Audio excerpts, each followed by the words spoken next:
Apile, você é o pai dos comandos, militar ou estrategista, ou apenas um homem capaz de transformar seu próprio nome, sua própria imagem? Até a cicatriz que por tanto tempo foi seu estandarte virou símbolo. Algo que vai muito além dos dados reais da história, mas entra em uma lenda negra, uma lenda que durou por décadas e que até hoje é marcada por alguns pontos de interrogação. Afinal, quando falamos de Otto Skorzeny, de quem estamos falando? Estamos falando do homem que libertou Mussolini? Ou do homem que, na famosa Operação Quercia, ou seja, justamente a libertação de Mussolini da prisão, em Campo Imperatore, ele apenas se infiltrou e aproveitou a oportunidade. Um homem que teve intuições geniais ou que simplesmente estava no lugar certo, na hora certa. Um homem que deu uma grande guinada na maneira de conduzir a guerra de forma não ortodoxa, não convencional. Então, um precursor do seu tempo, ou apenas um personagem que pegou emprestada de outros uma ideia já experimentada? É difícil traçar um balanço histórico da pessoa e da personalidade de Otto Skorzeny. Existem muitas sombras, existem muitas dúvidas, existem muitas situações que até hoje são difíceis de compreender.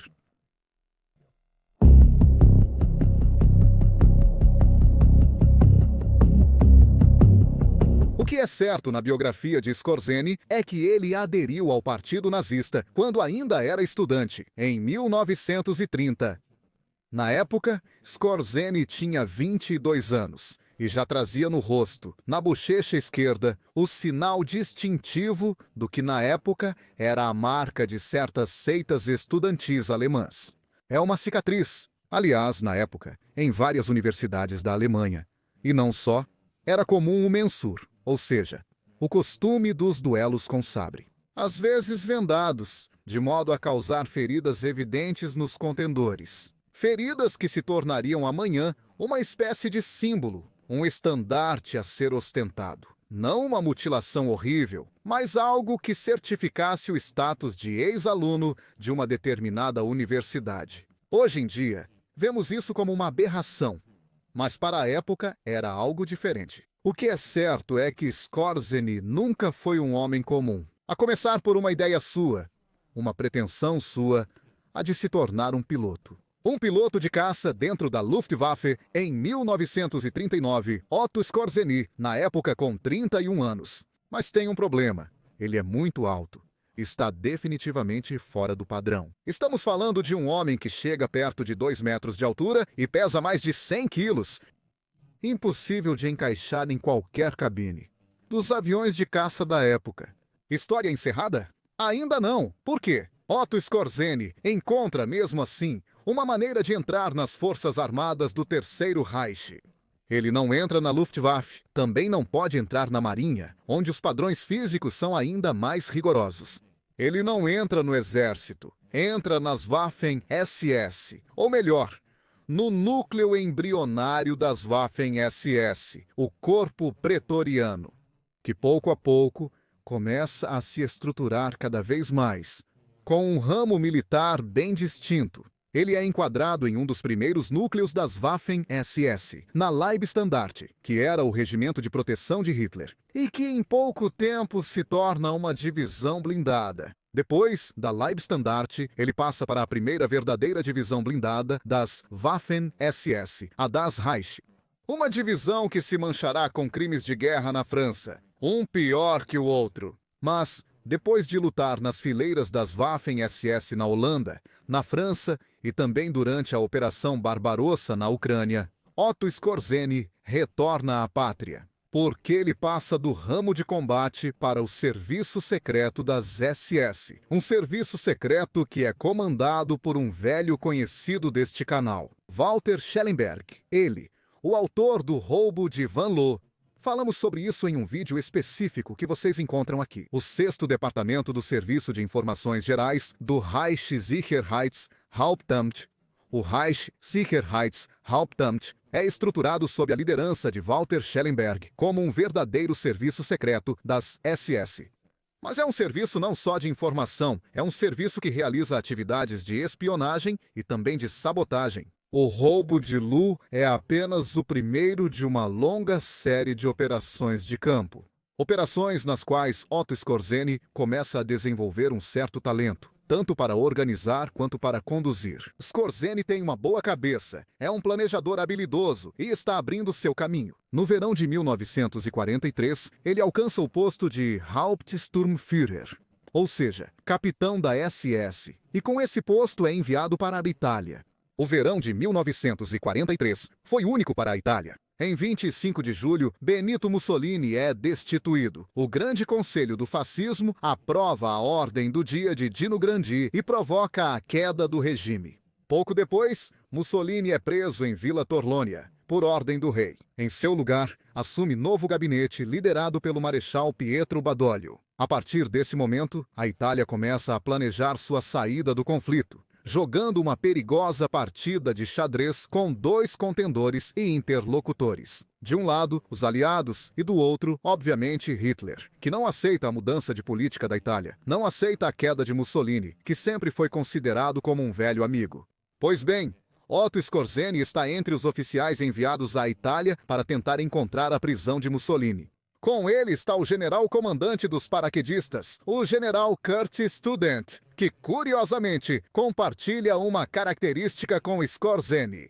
Ele também é grande e forte e nunca saltou de paraquedas. Mas ele criou a tropa de paraquedistas, uma força que foi muito valiosa para a Wehrmacht na Holanda e na Noruega. Enquanto a invasão de Creta foi um verdadeiro fiasco. Sim, foi bem sucedida, mas custou muitas vidas. A partir desse momento, os paraquedistas deixam de ser uma arma tática de primeiro nível e são praticamente rebaixados à infantaria comum. Tanto é verdade que, nesse mesmo período, depois de Creta, ou seja, após o verão de 1941, as tropas paraquedistas passam a ser usadas como guarnições, ou são enviados para a África. É o caso da Brigada Ramsche, que participa da Batalha de El Alamein como infantaria a pé. Desta vez, no entanto, os paraquedistas são necessários, pois estão sendo preparados para uma incursão. Não mais uma operação em grande escala, não mais o lançamento de divisões inteiras sobre alvos bem defendidos, com um massacre previsível. Não, senhor! É localizar a prisão, lançar os paraquedistas, tomá-la e libertar Mussolini. Mas é preciso localizar antes de tudo a prisão. É algo difícil, porque Mussolini é transferido várias vezes, até a definição final, Campo Imperatore no Gran Sasso, que é escolhido porque é considerado um lugar de difícil acesso e, portanto, facilmente defensável. Os paraquedistas conseguem chegar lá sem dificuldades. Será mais difícil conquistar o refúgio hotel de Campo Imperatore, onde, de qualquer forma, Mussolini está detido, vigiado de perto por carabinieri e soldados, e depois levá-lo embora. Porque Mussolini não tem físico de escavador e não pode suportar uma longa travessia nos Apeninos. Então, o que fazer? Segundo alguns historiadores, quem teria a ideia vencedora seria Scorzely. Segundo outros, na verdade, não foi assim. E é aqui que começa a lenda negra de Otto Skorzely. Porque quando a prisão é localizada? Quando ocorre o lançamento de divisões inteiras? Quando ocorre o lançamento de divisões inteiras, quando ocorre o lançamento de divisões, quando ocorre o lançamento de divisões inteiras, quando ocorre o lançamento de divisões, quando ocorre o lançamento de divisões inteiras, quando ocorre o lançamento de divisões, parte do lançamento de divisões inteiras, divisões, quando ocorre o lançamento de divisões inteiras, quando ocorre de divisões inteiras, quando ocorre divisões inteiras. Simplesmente copiou a ideia de um de seus subordinados, Karl Radl, que alguns anos depois publicaria um livro no qual se atribuiria o mérito de ter levado Fernando Soletti e, portanto, de ter libertado Mussolini. Por que a figura de Soletti é importante? Por quê? Mostrando Soletti em destaque diante das tropas nazistas, bem, se obtém o resultado desejado. O fato de que os carabinieri e os soldados depõem as armas. É o próprio Mussolini que entende a situação. Aparece na janela quando ouve a confusão e diz claramente: depõem as armas, não atirem. Vocês não veem que há um oficial italiano, um general, não o reconhecem? É o Soletti. Isso quer dizer que está tudo certo? Carabinieri e soldados o obedecem, atordoados e sem saber o que pensar. Na grande fuga, após 8 de setembro, eles também ficaram perdidos, com poucas ordens e uma cadeia de combatentes reduzida. Dizem que ninguém realmente pensou em como tirar Mussolini dali, ou até mesmo se deveriam tirá-lo, talvez transferi-lo para o sul, para Brindisi, onde o rei se refugiou com o governo. Fato é que a Operação Quercia foi um sucesso, mas Otto Skorzeny não se contenta em ter libertado Mussolini. Ele quer ser o homem que apresenta Mussolini libertado a Hitler.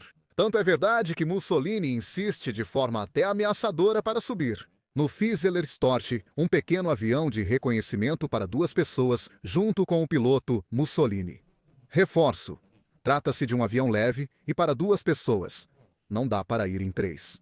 Muito menos considerando que Mussolini já tem uma compleição física bastante incongruente e que Skorzeny é ainda mais alto e forte do que ele. Mesmo assim, Skorzeny, até recorrendo a algumas ameaças contra o piloto, consegue embarcar. O Storch tem um pouco de dificuldade para decolar, mas consegue, ganha altitude, chega à Pratica di Mare, e de lá é. Embarcado, Mussolini, junto com Skorzeny, segue para a Alemanha. É o próprio Skorzeny quem apresenta Mussolini libertado a Hitler. A partir desse momento, a carreira de Skorzeny é imparável. Ele é imediatamente promovido a Sturmbannführer, ou seja, major e condecorado com a Cruz de Cavaleiro. Ele recebe uma seção especial só dele, que poderíamos chamar de comando ou de invasores. Uma seção que entra em ação alguns meses depois, em abril de 44. Com uma tentativa que quase dá certo, chamada Operação Rozesp, uma operação incrível para capturar Josip Broz Tito, o chefe da resistência comunista na Iugoslávia. Skorzeny planeja um ataque conduzido de cima por um batalhão de paraquedistas das Waffen-SS diretamente no quartel-general de Tito. Bem, a Operação Rosesprung não termina de forma positiva, porque Tito consegue escapar da captura no último momento. Isso também aconteceu. Aumenta a aura de Otto Skorzeny dentro das hierarquias nazistas. Ele se torna, se não intocável, pelo menos um homem para missões teoricamente impossíveis. Porque, afinal, Hitler gosta daquele oficial alto, corpulento e com uma cicatriz no rosto. Gosto dele porque é audacioso. E ele é tão audacioso a ponto de estar na linha de frente logo após o atentado. Operação Malchíria de 20, de julho de 44, para reprimir resistentes. Gosto ainda mais dele porque toma iniciativas cada vez mais ousadas. Em outubro de 44, é Otto Skorzeny quem decide fazer refém o filho do almirante Miklós Horthy, o regente da Hungria, o homem que por mais de 20 anos governou a Hungria com mão de ferro. Aproveitando uma vacância, não uma vacância no sentido de férias, mas a ausência de um governante, que havia emergido independente da Grande Guerra, nominalmente como uma monarquia, mas sem a possibilidade de instalar ou nomear um Habsburgo. Porque pelos tratados de paz, a Hungria não podia colocar no trono o ex-imperador ou um de seus descendentes? E então o almirante Horthy, herói da Grande Guerra, assumiu as rédeas do país e o transformou na primeira verdadeira ditadura fascista da Europa, até mesmo antes da Itália. Horthy, porém, no início do outono de 44, tinha percebido que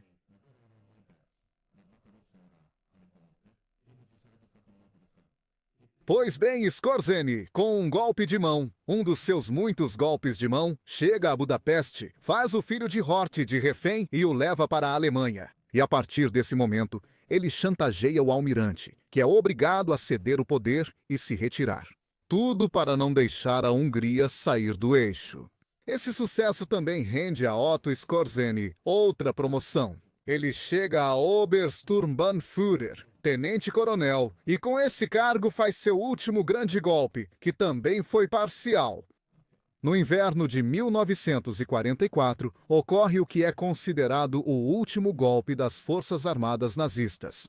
O último, na verdade, será a Operação Girassol na Hungria, a tentativa desesperada de reconquistar os poços de petróleo perto do lago Balaton.